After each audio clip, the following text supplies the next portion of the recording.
Today I want to talk about the importance of stories. Personally, I love all stories.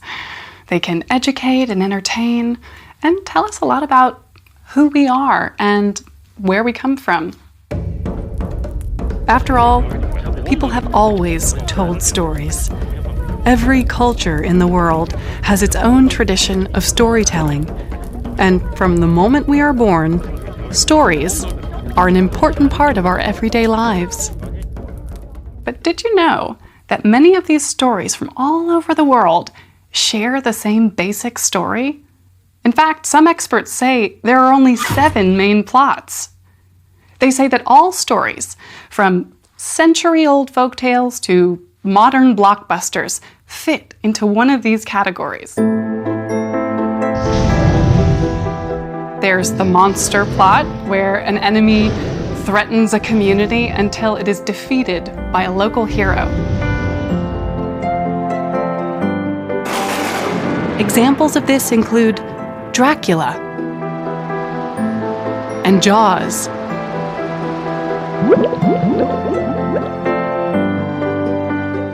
In the rags to riches story, a poor character gets something and loses something, and learns a life lesson as a result. Cinderella is one of the most famous rags to riches stories. But there are many more, like Aladdin and Harry Potter. Tragedies are like rags to riches in reverse. The villain starts with everything, but loses it all, usually because of their greed. Greek tragedies are particularly famous, as are many Shakespearean plays, such as Macbeth. These villains usually die at the end. But some of these stories end differently. Instead, the villain changes, and by the end of the story, they are a hero.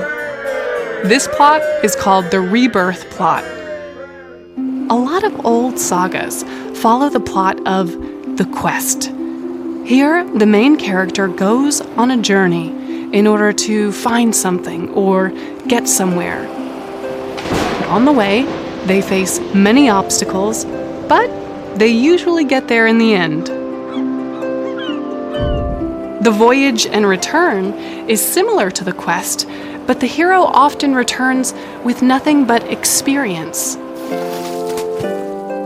The Wizard of Oz is a fantastic example of that. Another category is comedy, but these comedies don't always make you laugh. As a plot, the comedy is really a love story. 2 characters are in love, but an obstacle keeps them apart. In the end, they overcome the obstacle and live happily ever after. So, there you go. These are the 7 main categories of story. But of course, there are millions of stories. And while they follow these basic plots, or indeed a variety of these basic plots, they're all different. If they weren't, we wouldn't find them so fascinating.